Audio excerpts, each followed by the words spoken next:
নমস্কার দর্শক বন্ধু, আজকের এই ভিডিওটি আপনাদের জন্য খুবই ইম্পর্টেন্ট, খুবই গুরুত্বপূর্ণ। তার কারণ আজকের এই ভিডিওতে যদি আপনারা এই তিনটি উপায়, যেই তিনটি উপায় বলা হচ্ছে, এই তিনটি উপায় এবং একটি টোটকা বলা হয়েছে এই ভিডিওতে, যদি আপনারা করতে পারেন সঠিক নিয়মে, তাহলে কিন্তু কর্ম, অর্থ, ব্যবসা এই তিনটে দিক থেকে কিন্তু আপনারা লাভবান হবেন। 2025 সালের শেষ শনিবার, কয়েকদিনের মধ্যেই আসছে 2025 সালের শেষ শনিবার। এই শনিবারে যদি আপনারা, আমি এখানে তিনটি উপায় বলবো এবং একটি টোটকা বলবো। এই তিনটি উপায় এবং একটি টোটকা, এই টোটকা যদি আপনারা করতে পারেন তাহলে কিন্তু 2026 সাল মানে পরের বছর 2026 সাল কিন্তু আপনাদের খুব ভালো কাটবে। কর্ম খুব ভালো হবে, অর্থ খুব ভালো আপনারা ইনকাম করতে পারবেন এবং ব্যবসা খুব ভালো আপনারা করতে পারেন যদি আপনারা এই তিনটি উপায় এবং একটি টোটকা করতে পারেন সঠিকভাবে, আমি এখানে যেভাবে বলবো। এই 2025 সালের শেষ শনিবার, এই শনিবার যদি একবার কেটে যায়, যদি আপনারা মিস করেন, তাহলে কিন্তু এই যে শনিবার দিনটি আপনারা ফিরে পাবেন না। আপনারা কিন্তু অনেক শনিবার পাবেন, কিন্তু এই শনিবারের মতো শুভ দিন, শুভ যোগ, এটা কিন্তু আপনারা কোনোদিনই আর ফিরে পাবেন না। তাই হাতছাড়া না করে ভিডিওটি দেখুন।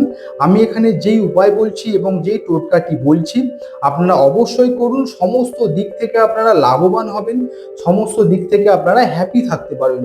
এখানে দেখুন, এখানে আমি তিনটি উপায় বলবো এবং একটি টোটকা বলবো। এই তিনটি উপায় আমি প্রথমে বলবো, তারপরে বলবো টোটকা। তিনটি উপায়ের মধ্যে যেটা আপনাদের সুবিধা হবে, যদি আপনারা মনে করেন তিনটের মধ্যে আপনারা তিনটি করতে পারবেন, তাহলে সেটাও করতে পারেন। যদি মনে হয় একটি করবেন, সেটাও কিন্তু আপনারা করতে পারেন। আর যেই টোটকাটি আমি বলবো, সেই টোটকাটি কিন্তু ছেলে মেয়ে, পুরুষ মহিলা সকলেই করুন, খুব ভালো আপনারা কাজ পাবেন। যে সমস্ত দর্শক বন্ধু এই চ্যানেল নতুন, চ্যানেলটি সাবস্ক্রাইব করুন এবং পাশে থাকা বেল আইকনটি প্রেস করে অল করে দিন। তাহলে কি হবে, এই চ্যানেলের প্রত্যেকটি ভিডিও কিন্তু আপনার কাছে পৌঁছে যাবে। এবারে আমি বলবো তিনটি উপায়। এক নাম্বার উপায়, এক নাম্বার উপায় হলো স্বামী গাছ। বাজার থেকে একটি স্বামী গাছ আপনারা আনুন। যেখানে স্বামী গাছ বিক্রি হয়, যেখানে গাছপালা বিক্রি হয়, সেখানে আপনারা পেয়ে যাবেন। একটি স্বামী গাছ আপনারা বাড়িতে আনবেন, আনার পর ভালো করে একটু পরিষ্কার পরিচ্ছন্ন করে নেবেন, কারণ টবের নিচে অনেক ময়লা এসব থাকে। ভালো করে একটু পরিষ্কার পরিচ্ছন্ন করে নিয়ে আপনার বাড়িতে ওই গাছটি রাখুন।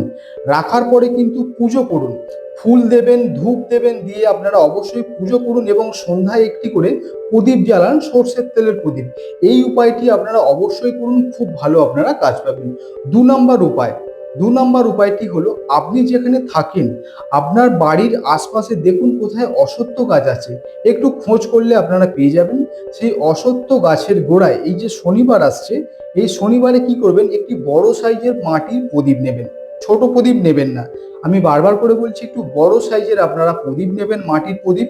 তার মধ্যে সর্ষের তেলের, ভালো করে সর্ষের তেল দিয়ে ভর্তি করে নেবেন প্রদীপটা, যেন অনেকক্ষণ পর্যন্ত জ্বলে। মেন ব্যাপার হলো প্রদীপটা আপনাকে সারা রাত জ্বালাতে হবে, ঠিক আছে? সেই ব্যবস্থা কিন্তু আপনাকে করতে হবে। অশ্বত্থ গাছের গোড়ায় একটি বড় সাইজের মাটির প্রদীপ নেবেন, দিয়ে তাতে সর্ষের তেল দিয়ে ভর্তি করে দেবেন, দিয়ে প্রদীপটা জ্বালাবেন সন্ধ্যার সময়। শনিবার সন্ধ্যায় আপনারা এই কাজটি করবেন। যখন প্রদীপটি জ্বালাবেন, জ্বালানোর পরে কিন্তু অবশ্যই আপনার যে মনস্কামনা, আপনার মনের যে কথা, সেই মনের ইচ্ছা, সেই ইচ্ছা কিন্তু আপনারা বলুন। মনের ইচ্ছা বলে সেখান থেকে চলে আসুন, পিছনের দিকে তাকাবেন না। মনে রাখবেন কিন্তু, প্রদীপ জ্বালাবেন, জ্বালিয়ে মনের ইচ্ছা বলবেন, বলে সোজা কিন্তু বাড়ি চলে আসবেন, পিছনের দিকে তাকাবেন না।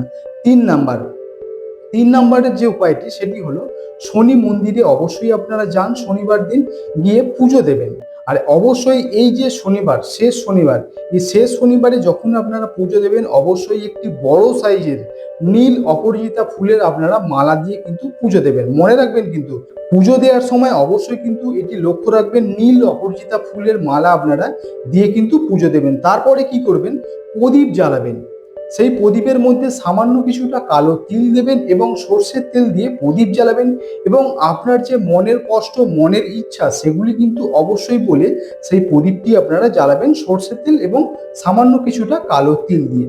এবারে আমি বলবো টোটকা। এই টোটকাটি কিন্তু ছেলে মেয়ে পুরুষ মহিলা সকলেই করতে পারবেন। আর এই টোটকাটা খুবই কার্যকরী একটি টোটকা, যদি আপনারা করতে পারেন তাহলে কিন্তু কর্ম, অর্থ, ব্যবসা এই তিনটে দিক থেকে কিন্তু আপনারা খুব ভালো কাজ পাবেন।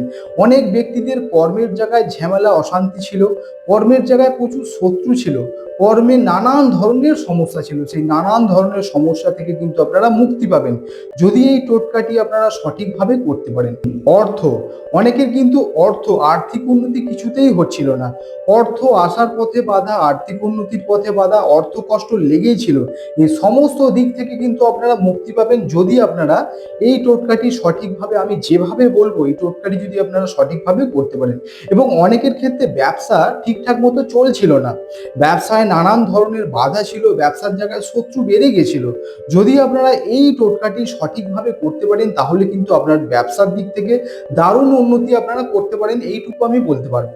এবারে বলবো টোটকা কি করবেন। দেখুন, টোটকাটি কিন্তু ভালো করে শুনবেন, আগে ভালোভাবে শুনবেন, বুঝবেন, তবেই কিন্তু করবেন, কারণ সঠিক নিয়মে আপনাদেরকে করতে হবে।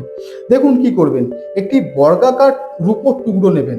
এটি আপনারা সোনার উপর যে দোকান আছে সেখানে আপনারা পেয়ে যাবেন। একটি বর্গাকার সাইজের আপনারা রূপোর টুকরো নেবেন, ছোট হতে পারে, মাঝারি হতে পারে, বড় হতে পারে, আপনার সামর্থ্য অনুযায়ী কিন্তু আপনাদেরকে নিতে হবে একটি বর্গাকার রূপার টুকরো, ঠিক আছে। এটিকে নেয়ার পরে কি করবেন, এটি কোথায় রাখবেন, এটি রাখার নিয়ম হলো আপনার বাড়ির পশ্চিম দিকে। মনে রাখবেন কিন্তু আপনার বাড়ির যেদিকটি পশ্চিম দিক হচ্ছে ভালো করে পরিষ্কার পরিচ্ছন্ন করে নেবেন।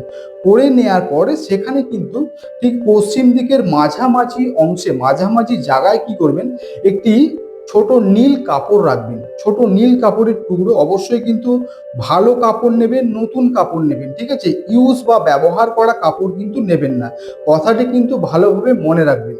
ছোট সাইজের একটি নীল কাপড় নেবেন, কাপড়টি নেয়ার পরে ওখানে রাখবেন, মানে একদম পশ্চিম দিকের মাঝামাঝি অংশে কাপড়টা রাখার পরে ওই যে রূপোর যে টুকরো যেটি আপনারা আনবেন সেটিকে কিন্তু ভালো করে গঙ্গা জল দিয়ে ধুয়ে নেবেন।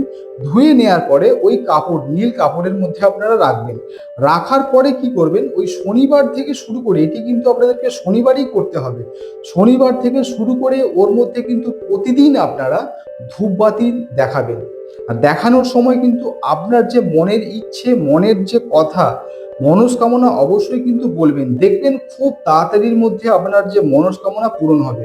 2026 সাল কিন্তু আপনাদের খুব ভালো কাটবে যদি আপনারা এই টোটকাটি সঠিকভাবে করতে পারেন।